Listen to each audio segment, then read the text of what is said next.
Good morning, guys. Welcome to chapter 7. I'm going to encourage you guys on something, though. If you haven't watched the other videos, if this is your first time visiting, I'm actually making a video series, a book series, and it works best if you watch it from the beginning. So I encourage you to go back and look for Soapbox or Stones, A Search for Home, chapter 1. And then there'll be 2, 3, 4, 5, 6. And then this is chapter 7.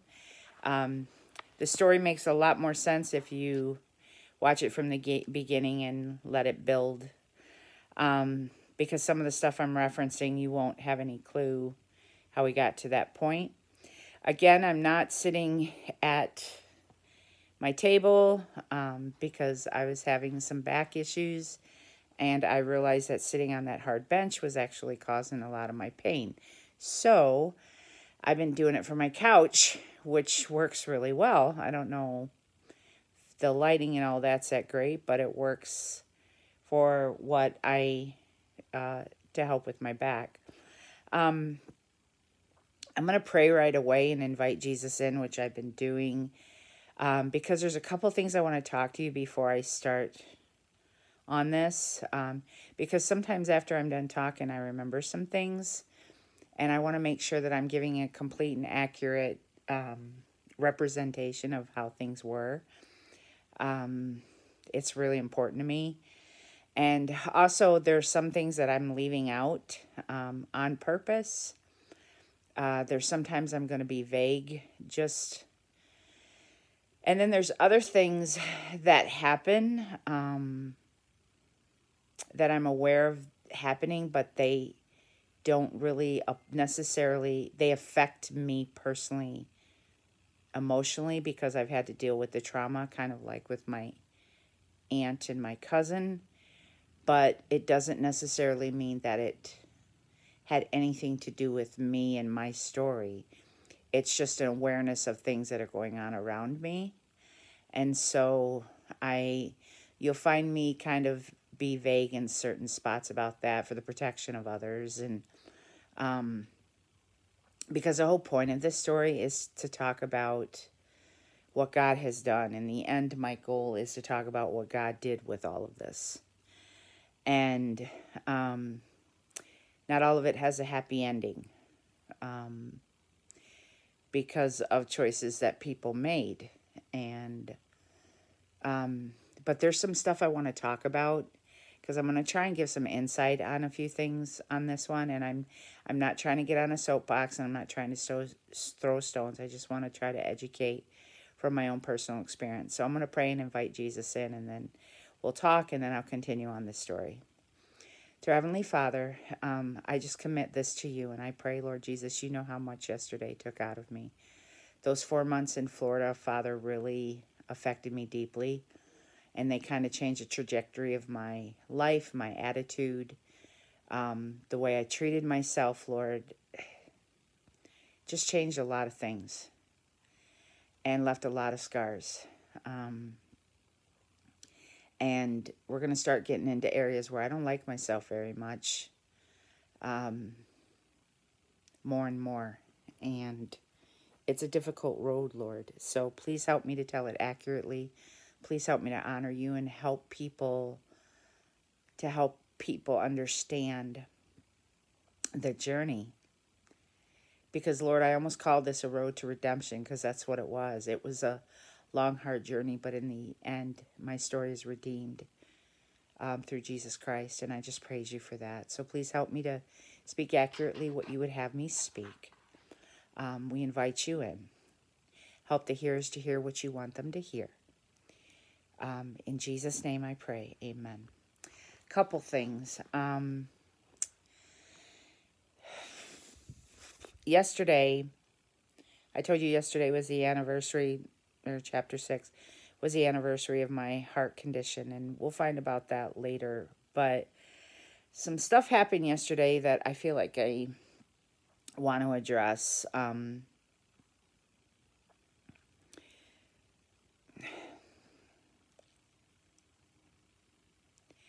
Suicide.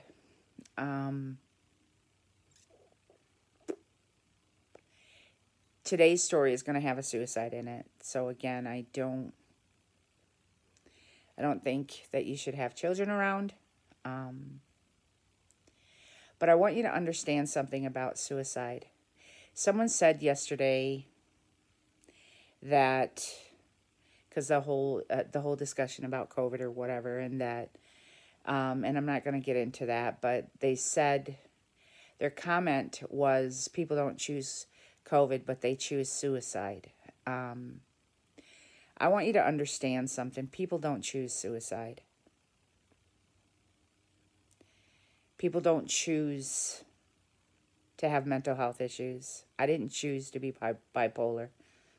I didn't choose to struggle with anxiety. I didn't choose to struggle with depression. I didn't choose to have PTSD. I didn't choose to have OCD. I didn't choose any of those things. And there are times in my life where I've struggled with contemplating suicide. Ultimately, suicide is a choice. But the mental health struggles that lead up to that choice were not chosen by those people. Whether it was traumatic event, ultimately, I believe, again, that it's the demonic influencing their value and purpose. And they see no point to anything. And I've been there. So I feel like I needed to say that because I don't want people to go, well, that was their choice. Well, ultimately, it is their choice. Everything is our choice. But just like I didn't ask for the mental health issues, I didn't ask to be exposed to things that I was exposed to at a young age. Those things affected me in such a way that they affected the choices I made. Am I 100% responsible for my choices? Absolutely, I am. 100% responsible. Not 50, 100. But things that happen in our lives affect our ability to make good choices, which is why for me, I need Jesus to make the best choices, the right choices. Because when I'm walking without Jesus or walking what they call it, walking in the flesh, my choices are poor, horribly, terribly poor. And they get worse as I get older, and the consequences are much more serious. And you'll find that out as we go. I also want to address kind of my mom. I love my mom. I really do. And I believe with my whole heart that she did the best she could with what she had. There are some times that she's going to say and do things that people aren't going to understand, and that's fine. But in the end, I know how the story ends for my mom. And I know that she did what she knew. And I remembered, because there's some things that I recalled about my mom, like that house that I said, one of my favorite houses that we lived in for 2 years. Grease had come out at that time, and I remember she got a Social Security check, and we would go to Kmart, and when it was near her Social Security check, she would take us to the back, and we would get to eat at Kmart, and it was like such a special treat. And sometimes she would buy us clothes there, and school clothes. And one time I really wanted this Grease album because it was like 2 albums in one. And she got me that album. And sometimes she would give us money, and I would get to go to Union Hall and buy these singles for $1, these single songs for $1, like 45s. And my mom was capable of being kind. She really was. She just had a lot of issues of her own that she was working through, so it made it more difficult for her to consider what we were going through. But with that being said, I'm not making excuses for my mom's behavior. I'm not. Just like I won't make excuses for mine. And you're going to hear that I made some pretty bad, some pretty poor choices. And I realize some of the stuff that I've done now isn't right, but it gets worse. Especially after Florida. Florida sort of messed me up bad. Even now, there's something else I wanted to address. This is the other thing. I noticed when I was going back through the video that I'm doing this. I actually cut out parts of me doing that so bad. That's a tick. When I start talking about things that make me uncomfortable, that's another tick that I have. Remember I told you a few videos back that I have certain ticks that I do? That's one. The other thing I'll do is, you'll see me doing that. I do a lot with my eyebrows. I wring my hands. I actually, when I start to feel dirty, like, and someone actually pointed this out to me, I will rub my hands super hard on my pants, like trying to get that quote-unquote feeling off of me, that feeling of feeling dirty and yucky and gross. The other thing is, and we'll address it here, there are certain things that really I struggle with. Mice, I struggle with bugs and roaches, and because I'm sure we had roaches at times. I don't remember them. I just remember going to, like, Dottie and Bethel's, and there being roaches. But there were times that we have roaches, and this is one of them, because pretty much everybody in Arizona had roaches. And where we left off, I was flying from Florida to Arizona, and unbeknownst to me, I was pregnant because I had been raped in Florida. And if you haven't seen it, you got to go back and watch these in order, because they build on each other. So we move.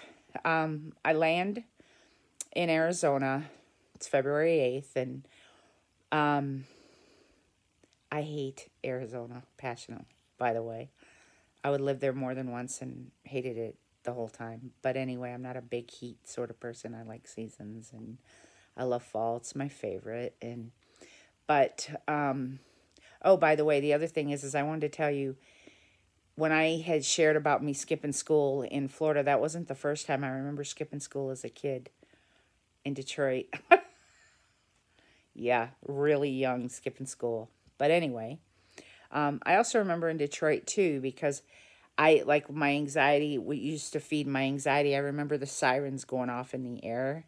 Back then they had the sirens, and those would cause super angst. And I remember one time in school, the fire bell went off, and we were practicing our E's, and I panicked so much that I crumpled up the paper, because I thought, well, it doesn't matter, the school's burning down or whatever. And I remember having to come back and, like, flatten the paper and hurry up and write my E's, because any loud noises, any misunderstanding of what was happening around me would just cause such angst and cause me to react. Well, we moved to Arizona, and I think for a little while, because my brother Paul ended up moving there too. And for a little while, my brother Paul lived with us in this tiny house in Tempe. So my sister Pauline was living with her, I don't know if he was her husband at the time, but her soon-to-be husband, in an apartment. And my brother Paul had come there and was living with us. And I think he was living with us. I feel like he was for a little while. I don't know why. And then his wife and children came, and they ended up getting their own apartment there. And so they lived there. And then it was Lee and Mom, me, my little brother and little sister in this house. Paul had moved down there with his family. And then Pauline lived with her soon-to-be husband. And my mom was actually working at this time. And I remember her and Lee getting up in the morning and making coffee and sitting there. My mom, did I ever say this? My mom was an absolute chain smoker. Salem. Like chain. Like light a cigarette from a cigarette. It was awful. Like back then, that's just what she did. She wasn't just a chain drinker. She was a chain smoker. It was awful. But anyway, I remember it feeling normal for a minute with them when they would get up. And I don't know why, I just loved it. But there was something about the feeling, I just loved it. I hated the school there, but I tried really hard to learn. We had made some Hispanic friends who were teaching us Spanish, so that was kind of fun. I learned like familia and stuff like that. And I remember like riding, there was a bike there, and there's a picture of me sitting on a bike with Lorraine, my little sister Lorraine, behind me. But I start to gain weight because as I left off at the other thing, I was pregnant, but I didn't know it. And there were cockroaches there. Because in Arizona, there's cockroaches everywhere. But anyway, one time my mom made, I don't know, might have been biscuits or gravy and something like that, which I love. But, or it might have been chipped beef on toast or something with a white gravy. And, excuse me, I'm in the kitchen and the plate, I have the plate. Well, I turn and I see a cockroach on the plate. And immediately I turn and just vomit all over the kitchen. Obviously, probably because I was pregnant, but if you want to kick in my gag reflux, have bugs or hair, and I have to say this quickly, bugs or hair near food, because my gag reflux will kick in and I can feel it wanting to, so I'm going to move on. But things felt normal for a little while. Now, mind you, this is February 8th that I had moved there. So Easter was coming up, and I don't know if we got our Easter baskets early. I don't know if Easter was early that year. I don't know. But I remember sitting on the floor, and I thought we were playing with our Easter baskets or something from Easter, but I remember sitting on the floor playing with whatever this was. I don't know if my mom just got us a basket with stuff or what, but we're playing with this like chalk or like street chalk or whatever, sidewalk chalk, and out there playing. And we didn't have a phone, but there was a payphone across the street, just a stand with a payphone across this small side street that we lived on. Excuse me. And we're out there playing, and my brother Paul and my sister-in-law came to the house, and it was like during the day, and he should have been at work. And I remember he had his like chef, because he was a chef, and he had like a white chef jacket on, and he had the little black and white checkered pants on, and he came up, and Jackie came up, and you could tell they were upset, and I thought, why are they here? And it was my sister-in-law, Jackie, that told me why they were there. She told me Joanne had shot herself. And I immediately ran across the street and tried to call Judy, because I just wanted to talk to Judy. Like, I wanted to, because in my mind, my 13-year-old mind, well, she shot herself in the leg or the foot or whatever. Because if you remember, I walked in on her trying to commit suicide once. And we would soon find out that she didn't make it. And there's some stuff that went on. Couple things that I feel like I need to address. One, the way that she died affected other people because there were people there. And people saw it. And I remember, and I'll address this, there's a part of it I don't want to address because it's not my story to tell. And maybe I don't address either one of this, but two of my family members were there, and my sister Judy saw her. Joanne had come out and looked at Judy, and in her own way was saying goodbye, and went back in the bedroom and shot herself. And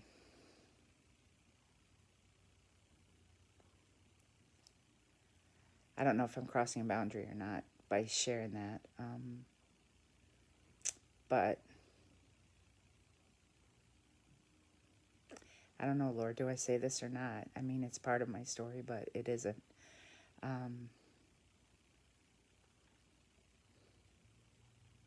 Sorry. This is a lot to do this, you guys.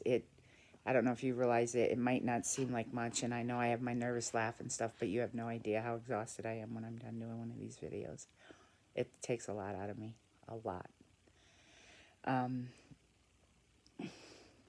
My nephew was outside, and he heard the shot, and he made it in the bedroom before my sister did. My sister, Judy, had jumped up, and before she could get in there, Stephen was in there, and Judy. She grabbed Stephen and ran out of the house for help.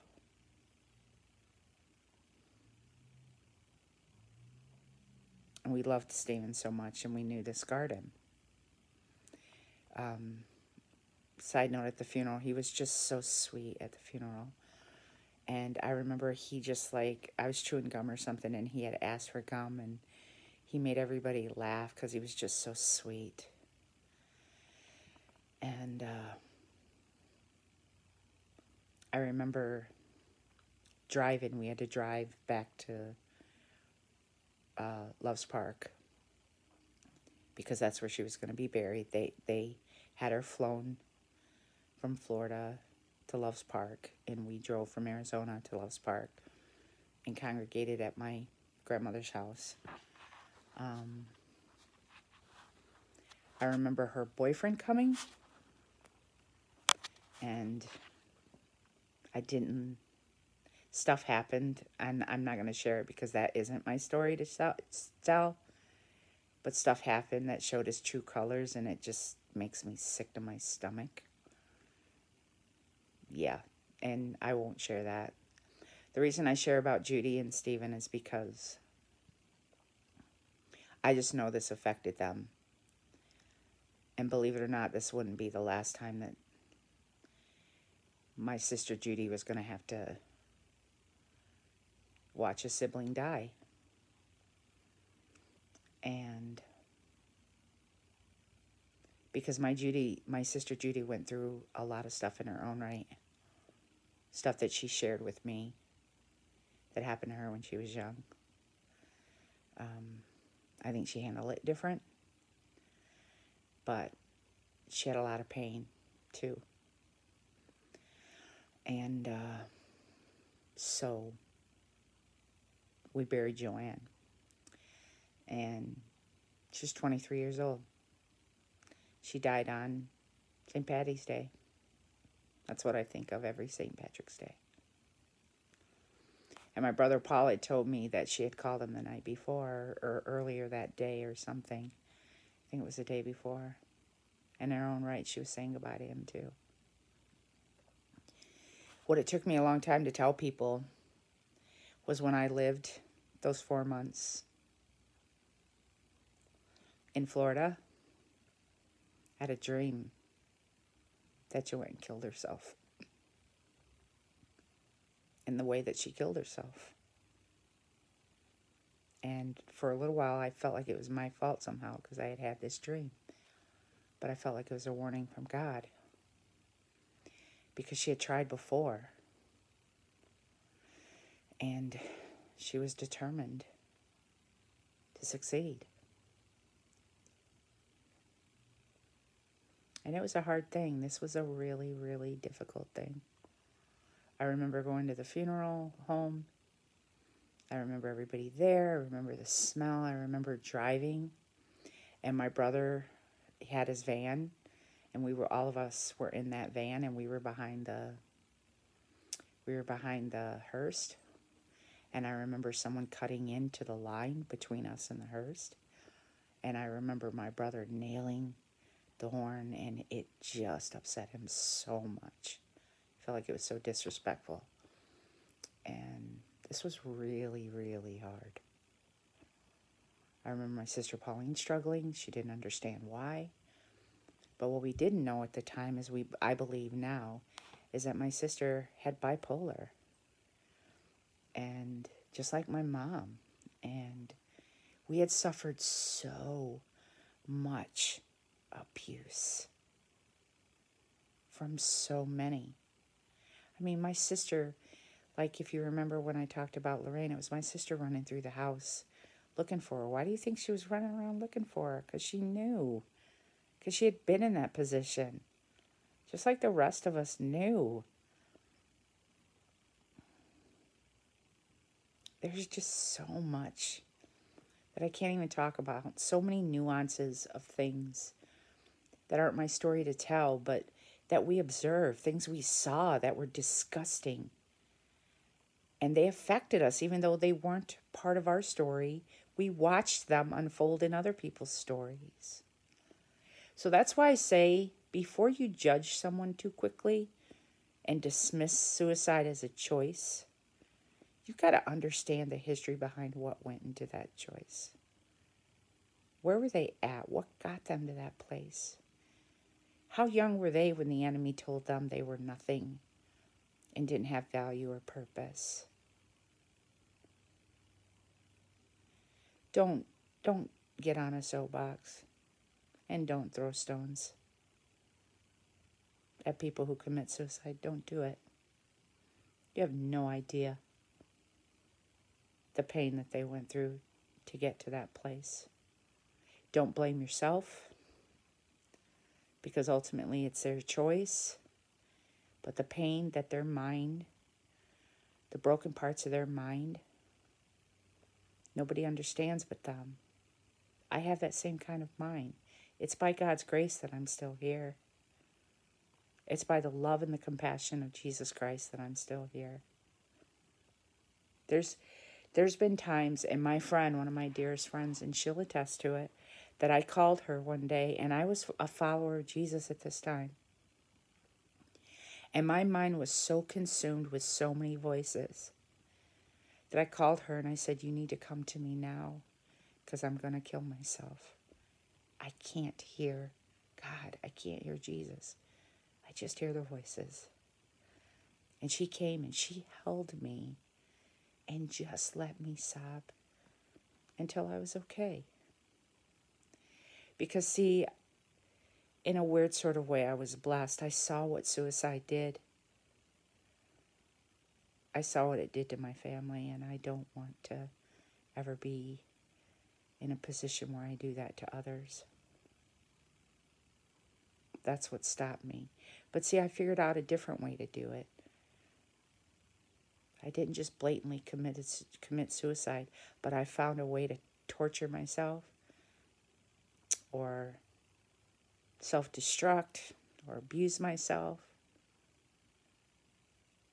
by allowing things to happen to me that I shouldn't have allowed, and by doing things to myself that I shouldn't have done.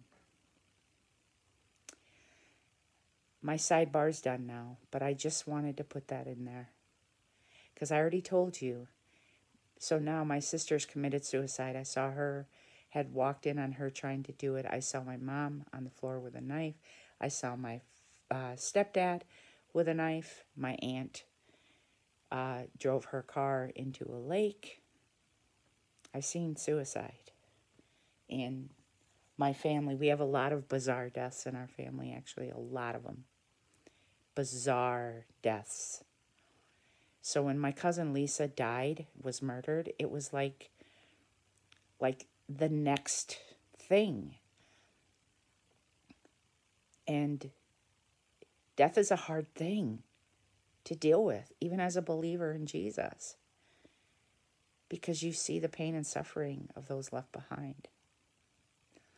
So with that, I'm going to move on.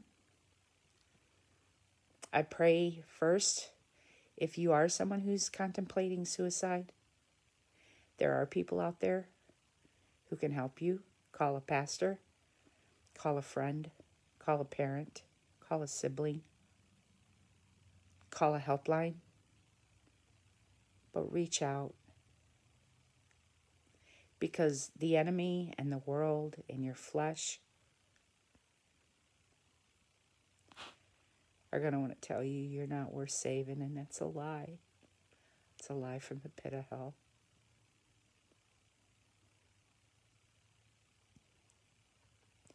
You have value and you have purpose. You do. Okay, so when we get back from the funeral,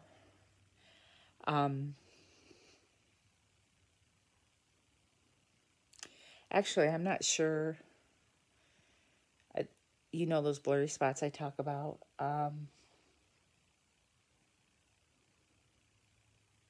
This might be a blurry spot. At some point, I think we go back to Love's Park. And this is where we do stay in a trailer at the end of my grandma's driveway. And at some point, we go and we spend time at Rock Cut State Park, and we stay out there. We stay out there for a while. And just sort of live in this trailer. I remember my uncle coming around at this time. I remember him being around. I remember a yucky feeling that came. I remember, like, sort of figuring out, like, hey, something's going on with me because I don't have my period. And I start gaining weight. And there's a thing called the Young at Heart festival. And that kid that was across the street when I was 11, we run into him at the Young at Hearts festival. And he's just lovely and kind to me and sweet. I remember running into him during this time. And but eventually, we go back to Arizona. And now we're in what they call a lodge. It's like a kitchenette. So basically, it's like a motel with a pool in the center. There's a strip of motel rooms on one side and a strip on the other. They call it a lodge. It was called La Mesita Lodge, I remember. And we lived on the end of it. And next to us was like the owners. There was a house, and there was a set of grandmothers. I don't know if they both lived in this house or what, but they couldn't speak English, and they were so kind and loving to us, enough so that somehow or another I got a hold of a like a little disposable camera, and I took a picture of them. I just remember them being kind to us because it was awful to live here. Lee and Mom, of course, their fighting got worse. So bad so. And at this point, and I'm not sure how it happened, but I don't know if Lee's dad died or somebody died, but we ended up with this 1966 white Cadillac, cherry condition, beautiful car.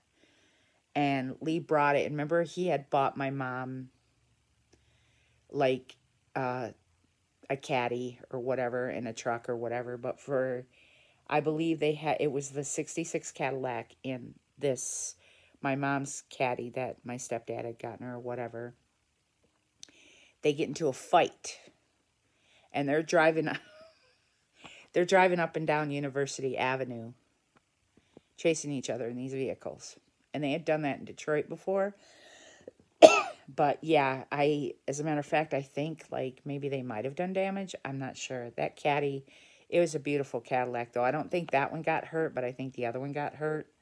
But yeah, it was pretty bad. And this lodge, when I say it was tiny, it was like a tiny motel room. Like you walked in, there was the quote unquote living room, and it had 2 small day beds in it. And then it did have a separate bathroom, but it had a little kitchenette and it had 1 bedroom. So all 3 of us kids slept in that little tiny area sitting room. And then my mom and Lee slept in the bedroom, and then there was a bathroom and then this kitchenette. Well, my mom's gambling got pretty bad here, playing bingo, and I mean bad, like $70 a night and stuff like that. And her and Lee fought, and he leaves again.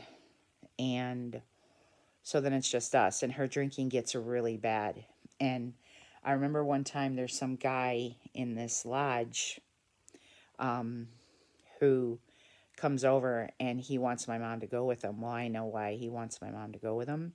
And she's completely wasted.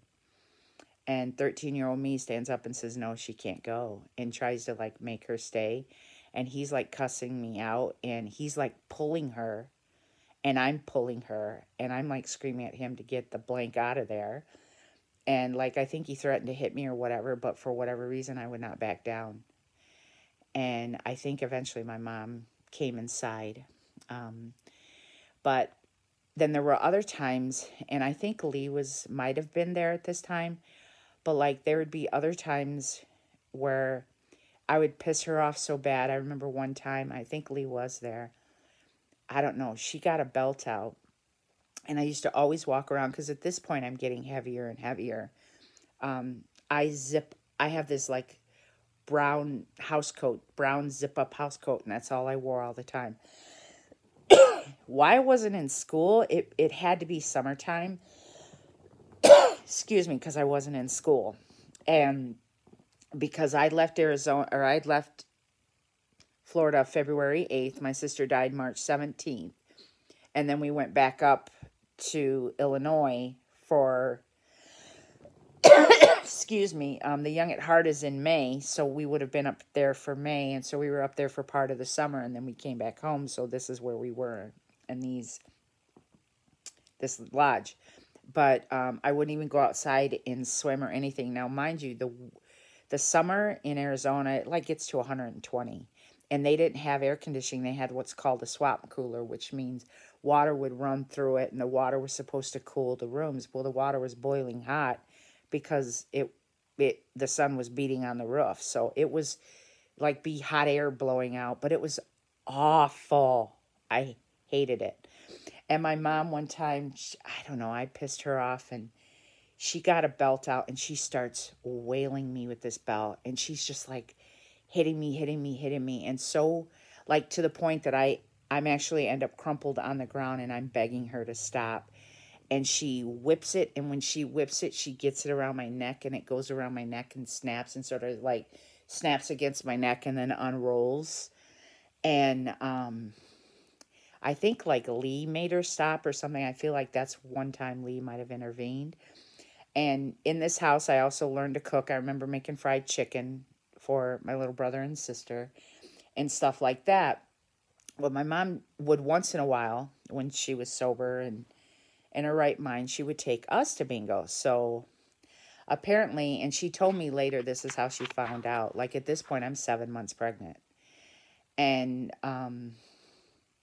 we go to bingo and I was sitting next to her or something and she turned and it was something about the way I was sitting. She saw my stomach and in that moment realized I was pregnant. And I remember my brother Paul going, man, you're getting fat.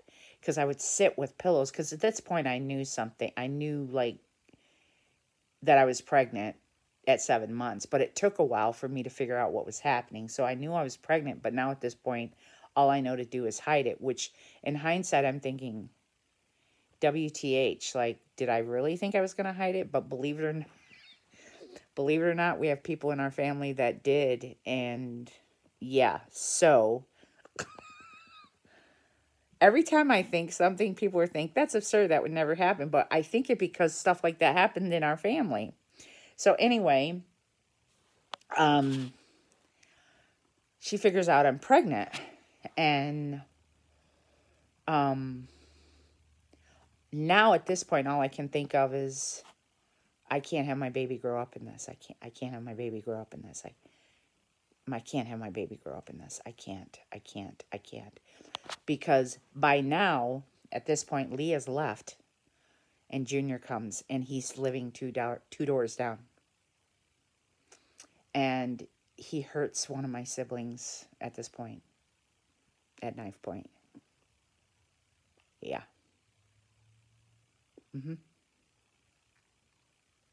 He would follow us. Happened a lot. Yeah. That's all I'm going to say with that, because the Holy Spirit in me is saying, be quiet, because ain't nothing good going to come out of this mouth if I continue down that road. So I'm going to leave that at that. Just know that he was 2 doors down. Oh, Jesus, help me. Wow. I've dealt with it. Honestly, I have. But when I do these videos, man, my emotions are raw and I have to revisit what I felt. And they get raw and they get laid out there. So this is real. This is real time, people.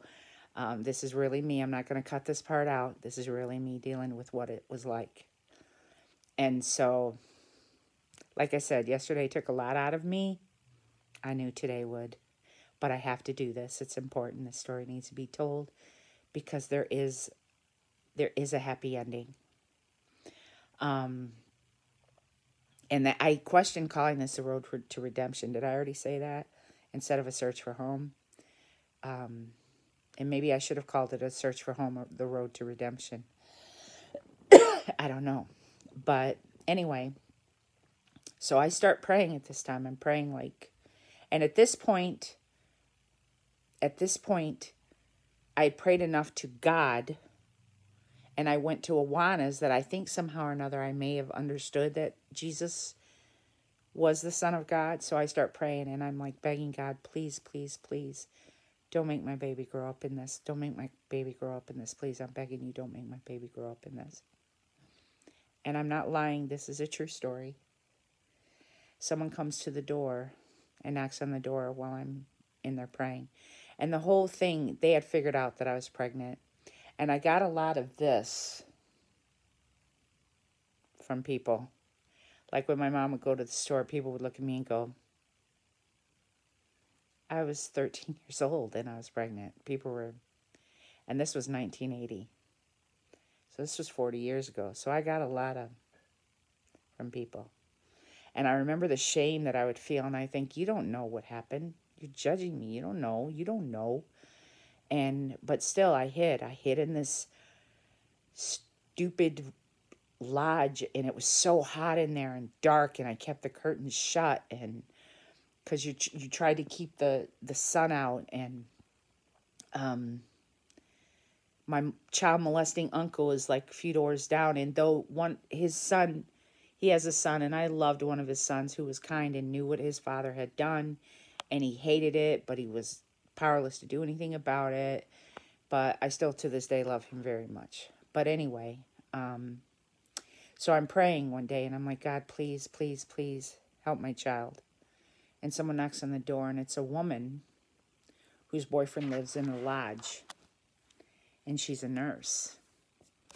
And as a matter of fact, she might have even been of that douchebag that came over and tried to take my mom out. I don't know. Maybe not. I don't know. Anyway, sorry. That just came out. Sorry. That just came out. Lord Jesus, forgive me for that. I'm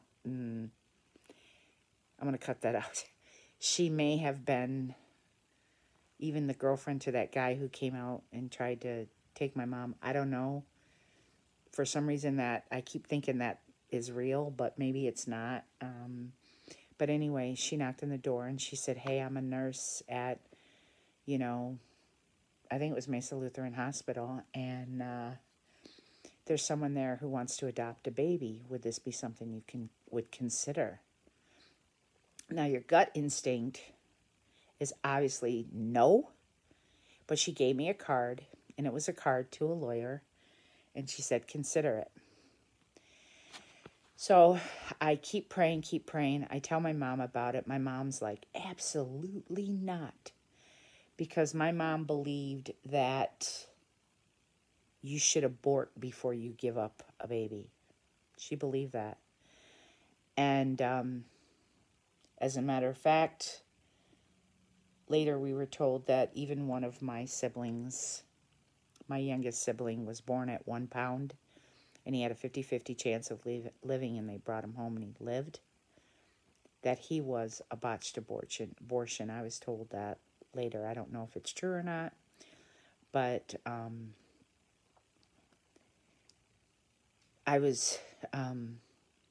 she believed that you should abort over giving up.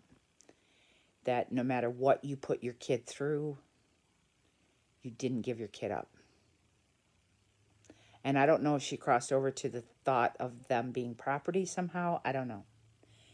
But it was my choice, and I was going to stand up, and I said, no, I'm going to give the baby up for adoption because I cannot let them live through what we had been through. I knew what was going to happen to them. My sister had just recently committed suicide. I knew the suffering that Stephen was going through. Because of that choice, I knew that I was 13 years old and I couldn't control what was happening around me. And I thought, I want better for him or her. I want better. I want better for my baby. They deserve better than this. And so we met with the lawyer. And it was what's called a closed adoption. All the names were blacked out. In hindsight, I wish I had more intelligence to be able to say, like, no, I want this an open adoption, but they were just coming about at that time. This was like the tail end of, excuse me, closed adoptions. So, with that, it was all set up, and I went to my, like, first OBGYN appointment. I was, like, 7.5 months pregnant or 8 months pregnant or something. I didn't go very long. And I only went like once or twice. And as far as I know, the baby was healthy. They didn't do anything. Like, I don't think I had an ultrasound or anything at that point. It was all just about legal stuff. And so the day came. I woke up about midnight and I was in pain. And I stayed there till about 4 o'clock in the morning. And then I went to the bathroom and I wiped and there was blood. And so I'm like, okay. And they took me to the hospital, Mesa Lutheran Hospital. It was my mom and my sister Pauline. And we were there, and I stayed there all day in labor. And I remember it was all natural. I didn't have an epidural. I had no medication. I had an IV, but I just laid on my side quietly. I didn't know anything about Lamaze. I didn't know anything about breathing. So with every pain, I would and hold my breath. Well, that's the opposite of what you should do. You're supposed to breathe through it. I didn't breathe through it. I held my breath. And my sister Pauline would tell me that my face would turn like bright red. But I never said a word. Not a word. Nothing. I just laid there quietly the entire time. We left about 4 o'clock in the morning. Just right around 5-ish. Between 5 and 5:30, because he was born at 5:39 that night. Somewhere in between there was the first time that I yelled out. And I yelled out, "Hold my hand!" Because the labor was so intense then. And I remember squeezing, I think it was Pauline's hand, and she said, "I felt like you were going to break it." And I just squeezed her hand. That was the only thing I said, was "hold my hand," one sentence. So they take me in at 5:39, 2 days after my 14th birthday. My 7-pound and 15-ounce son was born. I believe he was 21 inches long. I had a son, baby boy. And I remember when he came out, because they had the mirror position, I could see him. And the first words out of my mouth are, "He's a Cooper." Because I could see clearly that he looked a lot like me. And I look a lot like my dad. So I'm like, "He's a Cooper." And they had to do what they had to do. You know, I had to have an episiotomy, obviously, because I was a virgin when I was raped. So I say that like that because I was molested. I don't know what happened with the molestations and stuff. So as far as I know, I was a virgin. And they did the episiotomy and things like that. And they, you know, I just remember a lot of blood. And so, because they had the mirror position so I could see, and I didn't want to see, but I did want to see my son. And so I went, they put me in a private room, and those grandmas came to visit me, and I had asked if I could have a camera. I finished the rolls after I got out of the hospital because they came to see me in the hospital, and I had asked if I could hold him, and they let me hold him, and I cried because they took him away, and that was it.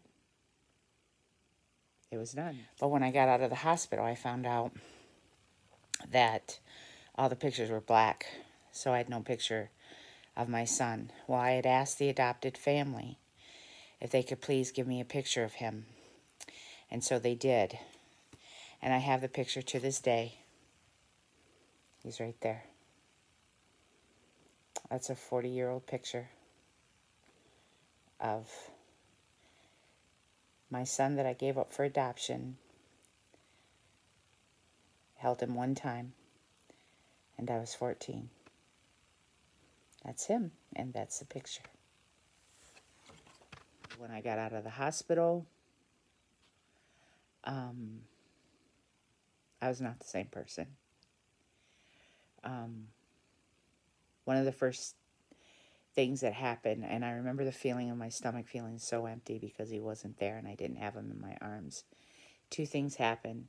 I got anorexia for the first time. I just stopped eating.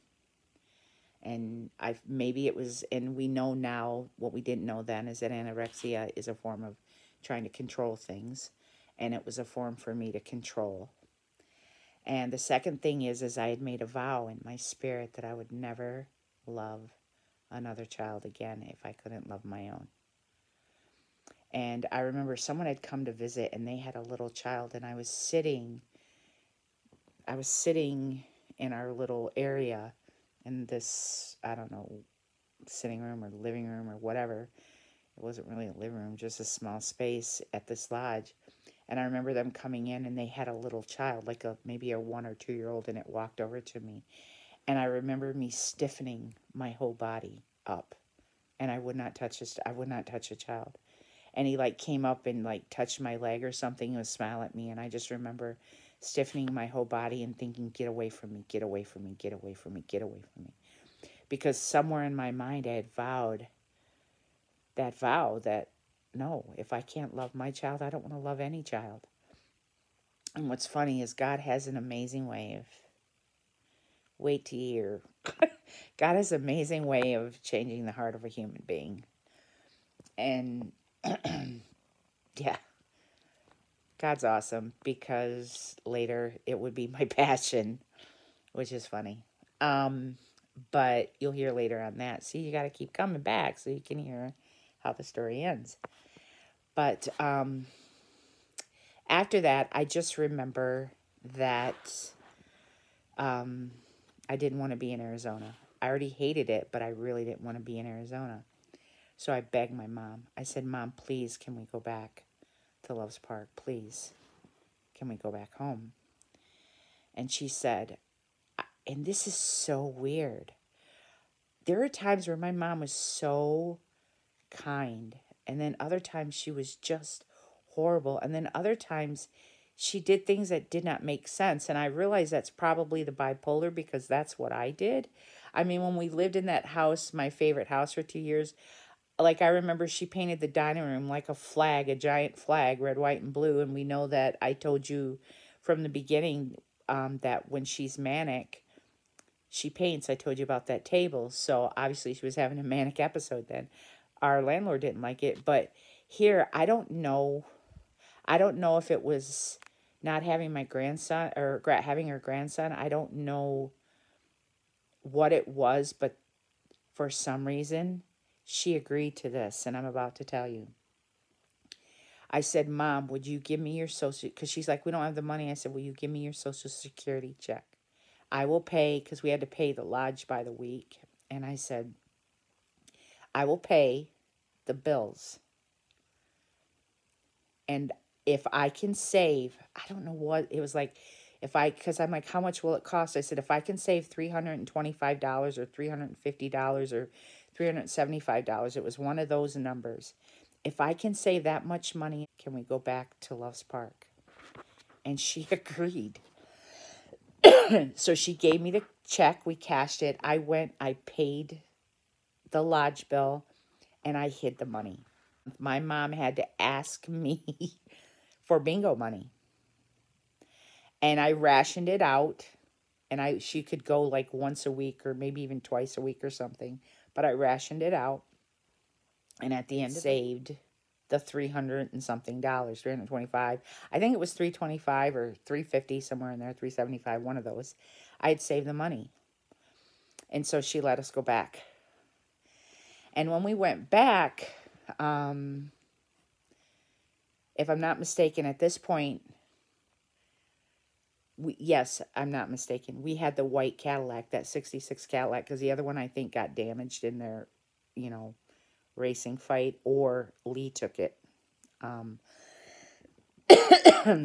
Or he took the truck, something, one of those things. Because somewhere we still had the truck. Lee must have taken the truck, and then the brown caddy got wrecked or something like that. But, so we go back, and as we're driving back, somehow or another, she went south, and we ended up toward Tucson to go north. And mind you, this is, at the time, a 32-hour trip. And we would drive it straight through. Because my mom would never get a hotel or motel. She only did like one time that I remember. But mostly we would pull over on the side of the road and sleep on the side of the road. And I remember being so angst-ridden. Because remember, she would go outside when we lived in Detroit in her bra and underwear and just sleep out under the stars. And maybe being from the hills of Kentucky, that's just something they did, and she was comfortable with it. But when we would pull over, I would not sleep. I was always thinking someone's going to come and murder us. But she would fall asleep, and her thing was she always had a thermos of coffee, and she always had a fifth under the seat, fifth of whiskey.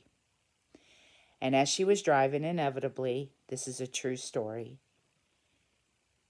she's pouring whiskey into her cup of coffee, and she's drinking it, drinking it, drinking it. And, like, I'm asleep in the front seat because I don't even think we made it a week or a month. I think it was like 2 weeks after he was born, we were going back. So I was still bleeding, pretty heavily at this time from having my son. And,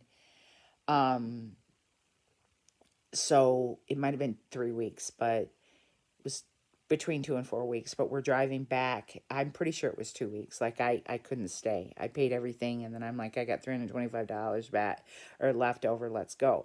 And so, but we're driving, and she gets knockered. And I don't even know that we left Arizona yet. And so she's driving all over the road, like middle of the road and stuff like that. And if I'm not mistaken, the police pulled us over. They let us go, of course, because we were in the car. And I think at one point, maybe I might have even tried to drive because she was so drunk. I feel like that might have been a thing. Like, she told me to drive after the cop pulled her over or something. I don't know. But by God's grace and mercy, we actually make it back to Loves Park. And so we're going to start that on the next one. We're going to start that on the next one. I'm kind of going to end it here.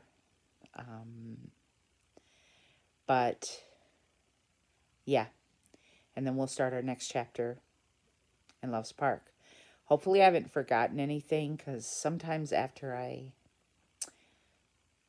stop, I sort of remember things. And if I do, I'll tell you in the next episode. So with that, Melinda out.